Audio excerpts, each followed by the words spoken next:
Selamat datang di video judulnya judul baru ya.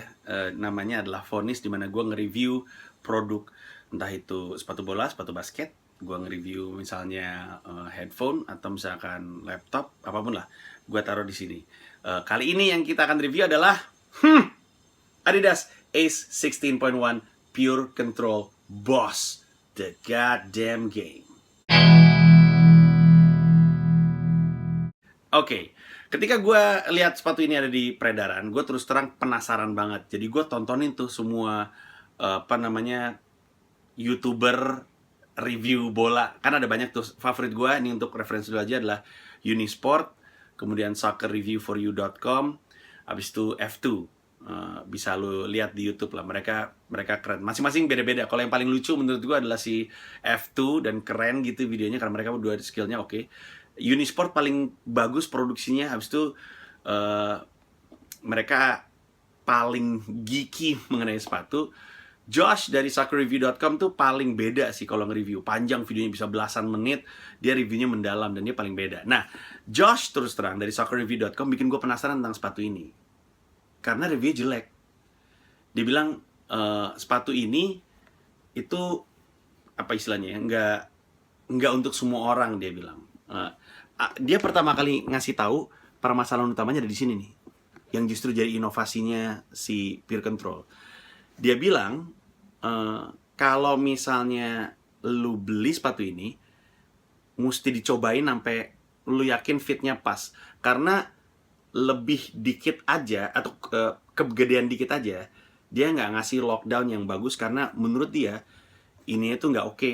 Kalau dia mau, kadang-kadang kan kita kalau menendang kaki kan berpijak ya, terus ketika kaki berpijak sebenarnya ada tekanan yang ke atas.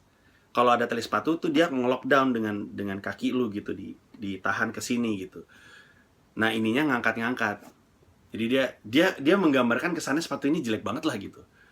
Di sisi lain gue penasaran karena sebenarnya sepatu laceless ini, Pure Control ini dipakai oleh pemain profesional, beneran dipakai di level tertinggi. Maksud gue kalau misalkan emang nggak enak, kan nggak mungkin bisa dipakai oleh Pogba, oleh Mata di level tertinggi. Jadi gue penasaran, akhirnya gue beli aja. Nah, gue mau nge-review sepatu ini, tapi sebelumnya gue mau ngasih tau bahwa sepatu bola pada dasarnya yang penting itu 2+1. Dua hal terpenting itu adalah sole plate, termasuk apalagi utamanya sih stud patterns ini. Kita bisa nyebutnya pull orang Indonesia. Ini conical, ada yang bladed stud yang tipis-tipis gitu, biasanya untuk sepatu-sepatu lari, sepatu-sepatu pemain bola yang suka lari. Habis itu fit, yang kedua, enak atau enggak dipakai di kaki lu. Gue bilang +1 karena sebenarnya sisanya adalah bagian atasnya ini, bagian atas dari sepatu. +1 karena sebenarnya nggak penting amat. Ya penting sih, cuman terlalu banyak marketing yang ditaruh di sini. Biasanya grip lah, kayak ini nih NSG non-stop grip. Terus Nike punya ECC all conditions control dan segala macamnya. So many emphasizes on this.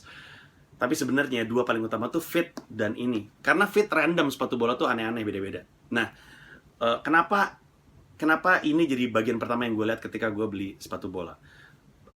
Gue pemain bola yang berat. Rata-rata berat badan gue tuh ada di 92 kilo. Gue sempat main bola dengan berat badan 99 kilo, by the way, 2x45. Nah, ini sebenarnya tujuannya untuk memastikan kaki lo napak kan ketika lagi lari gitu. Stud ini adalah inovasi pertama dalam sepatu bola. Kalau lu waktu itu gue ke kantor Adidas kan, dikasih lihat sepatu bola pertama yang dibuat oleh Adidas. Dan itu basically sepatu kulit, sepatu pantofel, tapi ada pakunya di sini. Karena memang inovasi pertama dari sepatu bola adalah ini, untuk membuat kaki lu nginjak dan ada tolakan ketika lu berlari di atas tanah. So this is the basic element of a football cleat gitu, football boot. Nah, cuman ketika dia ngangkat kaki lu dari tanah, kan ini kan ada jarak nih. Yang jadi kunci adalah weight distribution, atau ngebagi berat lo dengan benar dengan penataan sepatu seperti ini. Gue ambil contoh, gue waktu itu pernah punya sepatu bola kalau nggak salah T90 ya, laser Nike gitu, yang bladed studs, sepatunya Rooney, kan gue suka Rooney ya, bladed studs gitu. Terus ketika gue pakai, gue sering banget limbung, lagi lari terus udah gitu, misalkan gue lari nih, terus gue bermanuver, gue belok, terus gue lari, gue sering banget limbung, sering banget jatuh nggak sengaja aja gitu. Terus gue bingung, salah gue apa ya. Terus gue waktu itu nyoba Hypervenom 1, kalau lo ingat Nike Hypervenom 1, yang ininya tipis banget, conical studs. Abis itu gue stabil. Sejak itu sepatu bola yang gue cari tuh conical studs semua. Dan alhamdulillah nggak pernah kenapa terjadi lagi. Udah nggak pernah lagi tuh gue lagi muter lari terus jatuh sendiri. Kayaknya karena weight distributionnya oke. Jadi ini yang pertama kali gue cek. Fitnya juga kunci, karena kalau kekecilan ya, misalkan kekecilan nih di kaki lu, stud patternnya tuh jadi kayak ngumpul gitu. Kaki lu misalkan segini nih, ini harusnya di sini nih kaki lu nih, terus kaki lu sebenarnya begini, jadi ini lu tuh kayak ngumpul di bawah, jadinya sakit banget ketika main bola, apalagi tanahnya keras gitu. Kalau fitnya nggak kegedean misalnya, dia nggak punya lockdown. Jadi kalau ada tali sepatu ya, kan dia kan ketika lu kencengin set, dia kan narik ke bawah. Kuncinya adalah biar lu nggak ngangkat dari si sole plate-nya ini, supaya ketika lu lagi lari terus udah gitu bikin ngerem, kaki lu nggak geser. Ketika ngegeser soalnya bisa cedera gitu. Makanya gue selalu merhatiin fit dan stud patterns-nya. Dalam hal sepatu ini, kebetulan stud pattern-nya memang sangat spesial. Dia dibikin FGAG, firm ground sama artificial ground. Itu adalah inovasi yang mereka udah berikan dari zamannya Ace dan X15.1. Jadi waktu zamannya serial pertama ini, mereka udah klaim sepatunya bisa untuk rumput sintetis dan untuk lapangan beneran. Tapi yang waktu itu Ace sama X-nya, statnya tuh banyak banget. Jadi emang kesannya bener-bener didesain untuk itu. Dan akhirnya waktu itu Adidas bikin conversation baru gitu. Orang-orang pada ngomongin soal betapa anehnya banyaknya conical studs itu. Gue pernah pakai dua-duanya, dan dua-duanya sama enaknya menurut gue. Tapi gue akhirnya lebih memutuskan untuk lebih pakai Ace ketimbang pakai X gitu.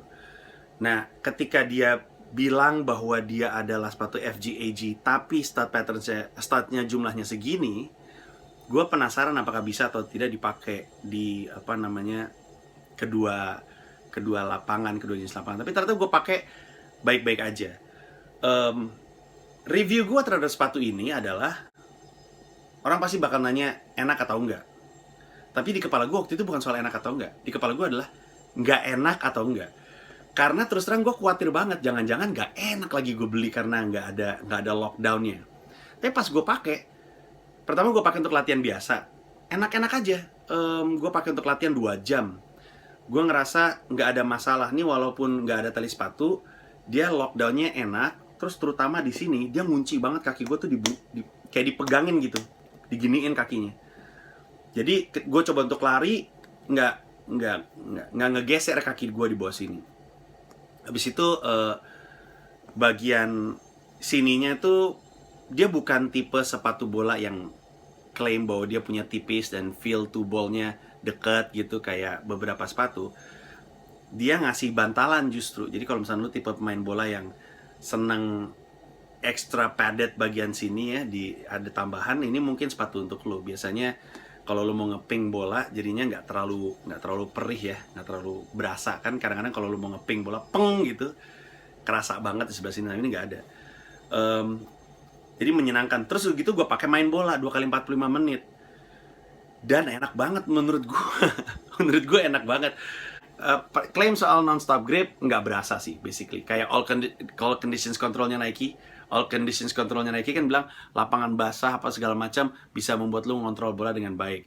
Ya mungkin yang mendesain ACC itu nggak pernah main bola di lapangan PTK habis hujan.